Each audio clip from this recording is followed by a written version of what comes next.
Bruce Jenner, as you said, back on TV for the first time last night since his emotional interview with Diane Sawyer. And now he's facing a wrongful death lawsuit for his role in a deadly car crash earlier this year. ABC's Chris Connolly has the story. We have this great urge to get out of the house. Yeah. Bruce Jenner back on Keeping Up with the Kardashians Sunday night, offering fatherly counsel to Scott Disick to spend more time with his and Kourtney Kardashian's 3 kids. And it's not just what you do, it's just being there. Jenner's first appearance on the show since that now iconic interview with ABC's Diane Sawyer. For all intents and purposes, I am a woman. But this morning, Jenner also the subject of legal drama, a wrongful death lawsuit filed on Friday by 2 stepchildren of the late Kim Howe, the 69-year-old who died February in a head-on collision on Pacific Coast Highway in Malibu, allegedly after her Lexus was struck from behind by Jenner's Cadillac Escalade and propelled into oncoming traffic. Are there any injuries? I'm going to say yes. It looks pretty bad. One car is destroyed.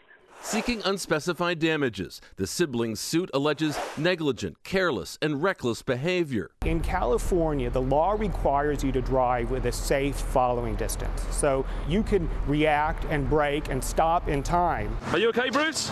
Jenner, who passed an on-site field sobriety test administered by police, has not been charged in connection with the incident, though the sheriff's department says its investigation continues. It's much more likely that a verdict for liability could be won in civil court here than a conviction in criminal court. The wreck took place days after the former Olympian sat down with Diane Sawyer for that interview. A statement from Jenner released at that time saying, in part, "My heartfelt and deepest sympathies go out to the family and loved ones, and to all of those who were involved or injured in this terrible accident." This morning, his representative declining comment about the lawsuit. For Good Morning America, Chris Connolly, ABC News, New York. Thanks to Chris for that. Let's bring in Dan Abrams now. As Chris said, no criminal charges filed against Bruce Jenner yet. But what are the legal questions in play here? There are 3 key questions. Number 1, did he cause the accident? I think the answer to that is probably going to be at least in part. But that's only part of the question. The most important question is, okay, even if he did, was he negligent? Meaning, did he do something wrong? Did he fail to show a duty of care when he was driving? You need that. You can't just say someone caused it, therefore they're responsible. There also has to be a level of negligence. And number 3 is going to be damages. Remember, these are stepchildren suing.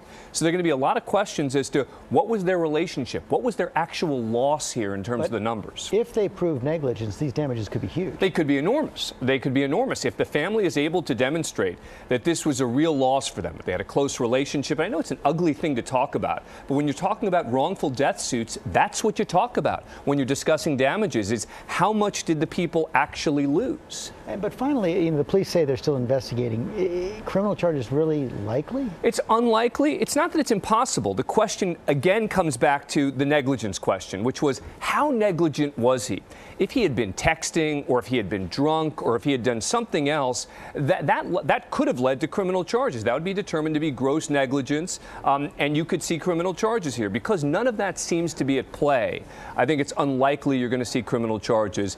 And I think the fact that they're filing the civil suit now also indicates that it's unlikely they're going to be criminal charges. Okay, Dan Abrams, thanks very much.